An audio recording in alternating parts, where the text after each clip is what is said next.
Chapter 32. Jacob also went on his way, and the angels of God met him. When Jacob saw them, he said, "This is the camp of God." So he named that place Mahanaim.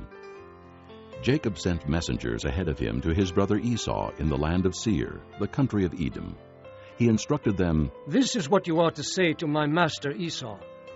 Your servant Jacob says, I have been staying with Laban and have remained there till now.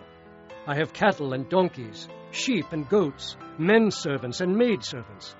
Now I am sending this message to my lord, that I may find favor in your eyes." When the messengers returned to Jacob, they said, "We went to your brother Esau, and now he is coming to meet you, and 400 men are with him." In great fear and distress, Jacob divided the people who were with him into 2 groups, and the flocks and herds and camels as well. He thought, "If Esau comes and attacks one group, the group that is left may escape."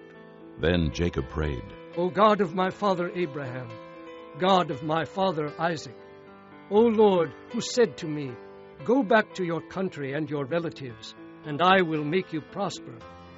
I am unworthy of all the kindness and faithfulness you have shown your servant. I had only my staff when I crossed this Jordan, but now I have become 2 groups. Save me, I pray, from the hand of my brother Esau, for I am afraid he will come and attack me, and also the mothers with their children. But you have said, I will surely make you prosper, and will make your descendants like the sand of the sea, which cannot be counted." He spent the night there, and from what he had with him, he selected a gift for his brother Esau, 200 female goats and 20 male goats, 200 ewes and 20 rams, 30 female camels with their young, 40 cows and 10 bulls, and 20 female donkeys and 10 male donkeys. He put them in the care of his servants, each herd by itself, and said to his servants, Go ahead of me, and keep some space between the herds.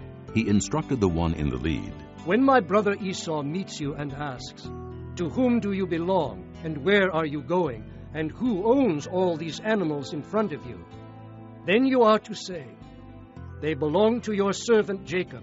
They are a gift sent to my lord Esau, and he is coming behind us. He also instructed the second, the third, and all the others who followed the herds. You are to say the same thing to Esau when you meet him, and be sure to say, Your servant Jacob is coming behind us.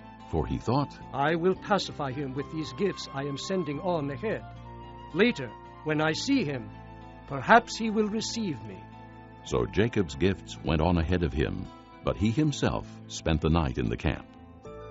That night Jacob got up and took his 2 wives, his 2 maidservants, and his 11 sons, and crossed the ford of the Jabbok.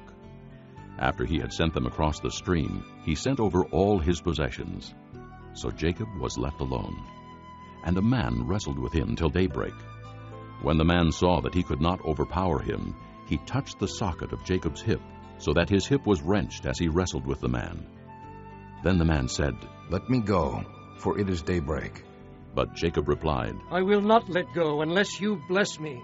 The man asked him, What is your name? Jacob, he answered. Then the man said, Your name will no longer be Jacob, but Israel, because you have struggled with God and with men, and have overcome. Jacob said, Please tell me your name. But he replied, Why do you ask my name? Then he blessed him there. So Jacob called the place Peniel, saying, It is because I saw God face to face, and yet my life was spared. The sun rose above him as he passed Peniel, and he was limping because of his hip. Therefore to this day the Israelites do not eat the tendon attached to the socket of the hip, because the socket of Jacob's hip was touched near the tendon.